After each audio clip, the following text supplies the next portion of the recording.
주님이 열어주신 하늘나라를 이 땅에 살면서 사는 만큼 기쁨입니다. 즐거움입니다. 사는 만큼 축복입니다. 살기를 원하는데 우리 속에서 방해가 되는 것 무엇인가 살펴봅니다. 마태복음 22장 5절입니다. 그들이 돌아보지도 않고 한 사람은 자기 밭으로 한 사람은 자기 사업하러 가고. 무슨 일이 있습니까? 1절 보면 천국에 대해서 말해주고 있습니다. 모든 것을 준비해 놓은 후에 잔치에 초대합니다. 그 소리를 들은 사람들의 반응입니다. 지나가는 사람이 초대장을 주면서 여기 잔치 열렸으니 들렸다 가세요. 우리 또한 어떻게 하겠습니까? 초대장 준비해 놓고 아는 사람들만 초대할 겁니다. 3절 봅니다. 그 종들을 보내어 그 청한 사람들을 혼인잔치에 오라 했더니 오기를 싫어하거늘 오고 가기를 싫어합니다. 그 이유를 5절에서 말해줍니다. 보세요. 모든 것이 준비되어 있습니다. 그냥 오시기만 하면 됩니다. 천국이 그와 같다고 말해주고 있습니다. 한 사람은 자기 밭으로, 자기 사업하러. 이 세대는 마치 주님이 말씀하셨습니다. 노아의 때와 같다. 노아가 구원의 방주를 만들어 놓고 방주로 들어오라고 말을 했어도 사람들이 농담으로 이상한 말로 여기고 시집 가느라고 장가 가느라고 또는 이렇게 밭갈러 사업하러 가느라고 결국은 세상 사느라고 세상 일에 바빠서 자기 일이 아니면 상관하지 않습니다. 그런 세상 살고 있습니다. 주님이 천국이 하나님 나라가 있다. 너희에게 시민권이 있다. 이 나라의 주인이 성도들이라 말을 하고 부르고 있지만 이 일을 누가 자기 일로 자기 나라로 여기겠습니까? 그때나 지금이나 달라진 건 없습니다. 결국은 세상 나라에 사는 우리들이 주님이 초대하고 계신 하나님 나라를 받을 것인가 받지 않을 것인가 선택하는 것입니다. 성경 우리에게 세상 나라, 세상 제국을 사는 사람들이 어떻게 벗어나서 하나님 나라에 안착하는가 보여주고 있습니다. 하나님 나라로 인도를 받아야 합니다. 벗어나는 것이 문제가 아니라 하나님 나라에 안착을 해야 합니다. 그래야 우리가 이 땅을 살면서 이것 때문에 저것 때문에 통해하고 슬퍼하는 것이 없어집니다.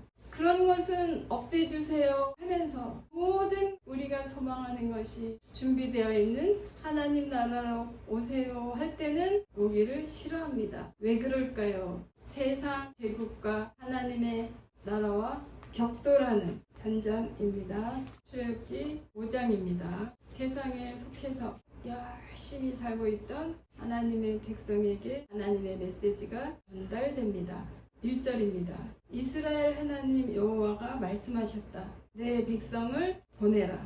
그들이 광야에서 내 앞에 절기를 지킬 것이니라. 세상 제국의 왕에게 전달됩니다. 하나님의 뜻이 세상을 향하여 선포됩니다. 너희들은 내 백성이다. 나는 그들의 하나님이다. 그 뜻이 지금도 우리 앞에 서 있습니다. 그 말을 들은 세상 나라 왕 반응 무엇입니까? 2절 봅니다. 바로가 이르되 여호와가 누구이기에 내가 그의 목소리를 듣고 이스라엘을 보내겠느냐? 나는 여호와를 알지 못하니 이스라엘을 보내지 아니하리라. 네, 나는 여호와를 알지 못한다. 나는 여호와를 모른다. 난 몰라. 누구길래 내 노예들을 보내라 말라 하는 거야. 모른다고 딱 잡아댑니다. 하나님의 말씀이 내 앞에 있는데 나는 몰라. 하나님이 그렇게 말했는지 나는 몰라. 알고 싶지 않아. 지금 우리가 레위기를 읽고 있습니다. 제사법에 대한 얘기입니다. 정결의식에 대해서 말합니다. 무엇이 정결한 것인가? 무엇이 불결한 것인가를 무엇이 거룩인가, 거룩하지 않은가, 어떻게 하면 우리가 깨끗하게 될까를 말해주고 있습니다. 보다 보면 오늘날 과학 문명이 이처럼 발달해서 4차 산업혁명이다 세대를 달리고 있는 우리 지식인들 막 살고 있구나. 막 무시하고 우리의 사람됨을 잊어버리고 그냥 막 살고 있구나. 이게 어떻게 돼 있는지도 어디서부터 잘못됐는지도 우리는 상상을 할 수 없는 삶을 막 살고 있구나. 그것이 레위기입니다. 집을 인하여 병을 얻거든. 옷을 인하여 가죽을 인하여 시실 날실 직조된 그것들을 인하여 너희가 이렇게 불결해지고 병을 얻거든. 상상할 수 있습니까? 이 병이 아픔이 벽에서부터 집에서부터 내가 있는 풍나게 입고 있는 옷에서부터 가죽에서부터 결국 얼마나 우리 사람이 체질이 살아있는 생생한 생물이구나. 우리가 생물을 얼마나 귀하게 다룹니까? 채소, 무 하나, 배추 하나 고를 때 상책이 안 난 거 고르려고 싱싱한 거 고르려고 생선 안 그렇습니까? 정작 우리들은 더한 생물이구나. 꿈이라도 상처날 수 있구나. 툭하면 멍들 수 있구나.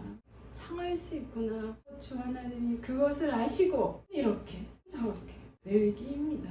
몰라 모르고 사니까 편합니까? 문제가 생기기 전까지는 여호와 하나님이 누구건데 나는 상관없어 세상의 소리입니다. 알려고 하지 않습니다. 주 하나님 우리를 향하여 무엇이라고 말하고 있습니까? 너희가 먹을 것이 없어서 배고픈 게 아니다. 마실 것이 없어서 줄인 게 아니다. 주 여호와를 아는 지식이 없어서 망한다. 하나님이 우리 생명인 줄 알아. 생명의 근원인 줄 알아. 온갖 좋은 것이 그로부터 나오는 줄 알아. 크신 하나님 앞에 선 우리들입니다. 아는 만큼 하나님 나라가 열어지는 겁니다. 자, 주 하나님을 모른다고 파라오가 뻗대고 있습니다. 모르니까 본인 마음대로 말을 하고 정하고 지하고 싶은 대로 내질리고 있습니다.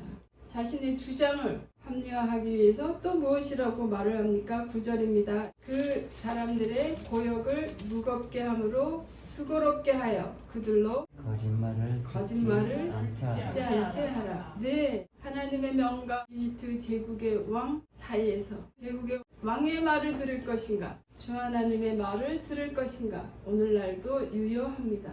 늘 그 중간에 서 있습니다.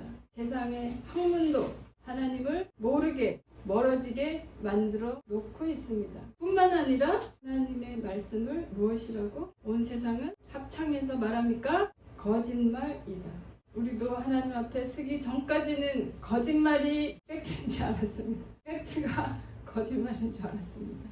주 하나님 앞에 서고 보니 진리로 선포되고 있는 소리가 있었습니다. 그것을 무시하고 막 살아봤더니 이렇게 됐구나. 이제라도 하나씩 생명으로 취하여 살아야겠구나. 주 하나님의 백성들의 결심이고 마음입니다. 하나님의 속한, 하나님 나라에 속한, 예수 그리스도에 속한 천국이 준비되어 있대. 천국이 이미 나타났어. 그 말을 들었을 때 세상의 반응은 어떻습니까? 거짓말이야. 속지 마. 부활하신 사건도 마찬가지입니다. 거짓말로 세상 사람들은 여기고 있습니다. 여러분은 무엇이라고 대답하겠습니까?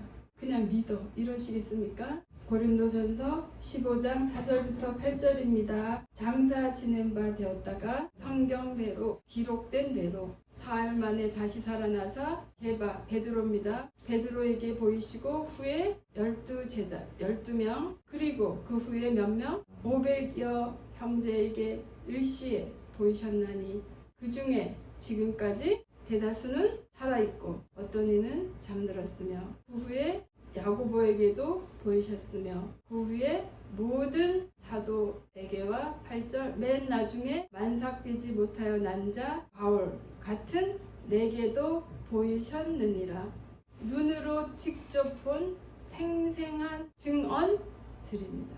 마태복음 28장 11절 봅니다. 여자들이 갈제 파수꾼 중 몇이 성에 들어가 모든 된 일을 대제사장들에게 고하니 그들이 장로들과 함께 모여 의논하고 군병들에게 돈을 많이 주며 가로되 너희는 말하기를 그의 제자들이 밤에 와서 우리가 잘 때에 그를 도적질하여 갔다 하라. 동일한 부활 사건을 가지고 이런 이유로 퍼져서 기록된 글들이 있습니다.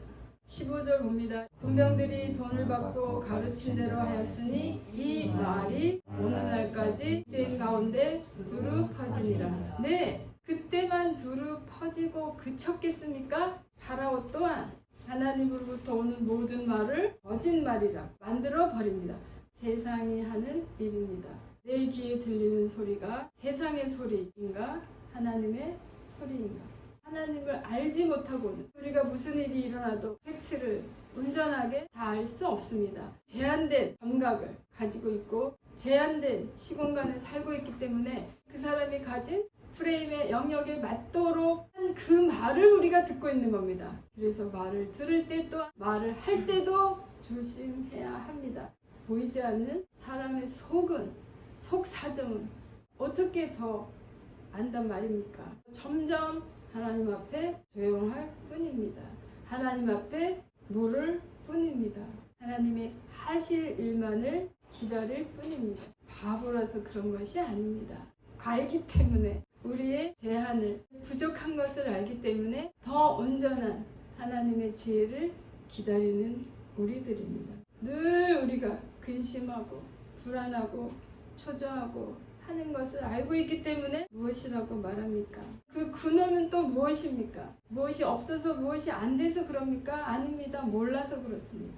다음을 내일 일을 알 수가 없어서 너희는 근심도 하지 말라. 이 한 주간 이 해에는 우리가 그것을 연습합시다. 근심조차 하지 말라고 하신 하나님의 말씀에 순종합시다. 세상은 파라오는 그것이 거짓말이라고 할 것입니다. 하나님도 없는데 왜 그래? 이제는 하나님의 소리를 구별하여 잘 듣고 순종하며 순종했을 때 일어나는 기이한 일들을 보며 찬양하며 기뻐하며 즐거워하는 한 주간 되기를 축복합니다.